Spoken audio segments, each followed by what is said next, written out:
Todo cidadão brasileiro tem o direito à saúde. E todos os governantes brasileiros têm a obrigação de proporcionar aos cidadãos esse direito. As ações dos governantes precisam ter como objetivo diminuir o risco de a população ficar doente. E não somos nós que estamos dizendo isso. É a Constituição brasileira que todas as autoridades juraram respeitar.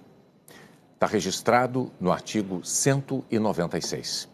A saúde é direito de todos e dever do Estado garantido mediante políticas sociais e econômicas que visem à redução do risco de doença e de outros agravos e ao acesso universal e igualitário às ações e serviços para sua promoção, proteção e recuperação. Mas o Brasil está há 12 semanas sem um ministro da Saúde titular. São 85 dias desde o dia 15 de maio.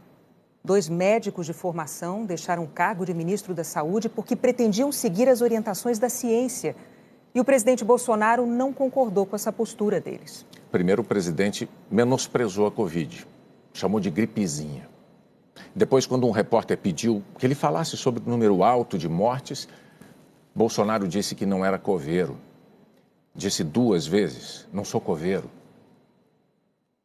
Quando os óbitos chegaram a 5 mil, a resposta dele a um repórter foi um "e daí?". Agora o presidente repete que a pandemia é uma chuva e que todos vão se molhar. Ou que a morte é o destino de todos nós e que temos de enfrentar a doença, como se fosse uma questão de coragem, como se nada pudesse ter sido feito. Quando cientistas defendiam mundo afora o isolamento social como única medida capaz de conter o avanço dessa tragédia, os brasileiros viam o presidente criticar essa iniciativa diariamente, na contramão do bom senso daqueles governadores que a defendiam. O resultado disso foram a confusão e a perplexidade de muitos cidadãos que ficaram sem saber em que acreditar. E um isolamento capenga, insuficiente para atingir plenamente o seu objetivo. No Jornal Nacional você viu aqui filas enormes de desesperados em busca de um leito salvador de UTI. Filas que se formavam e se formam porque os leitos não foram comprados a tempo e na quantidade adequada por prefeitos, por governadores e pelo presidente. Ou porque a falta de isolamento social deixou de achatar a curva de contaminados e sobrecarregou o sistema de saúde. Diante disso tudo, é necessário relembrar a Constituição, porque isso nos levanta uma pergunta importantíssima. Nós já mostramos o que diz o artigo 196. É dever das autoridades que governam o país implementar políticas que visem a reduzir o risco de doenças. E a pergunta que se impõe é: o presidente da República cumpriu esse dever? Entre os governadores e prefeitos, quem cumpriu? Quem não cumpriu? Mais cedo ou mais tarde, o Brasil vai precisar de resposta para essas perguntas. É assim nas democracias e nas repúblicas, em que todos temos direitos e deveres, e onde ninguém está acima da lei.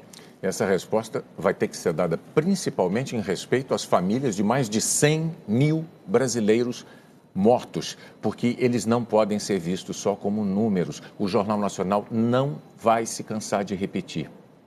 Essas vidas perdidas eram de brasileiros como todos nós. Não eram pessoas que estavam fadadas a morrer por qualquer outro motivo. Elas morreram de Covid. Deixaram uma família em dor, amigos, colegas de trabalho, conhecidos. Nós não podemos nos anestesiar. 100 mil pessoas. Nós reconhecemos a dor de todos os que perderam alguém querido nessa pandemia. Nós respeitamos essa dor e manifestamos a nossa solidariedade irrestrita com cada um.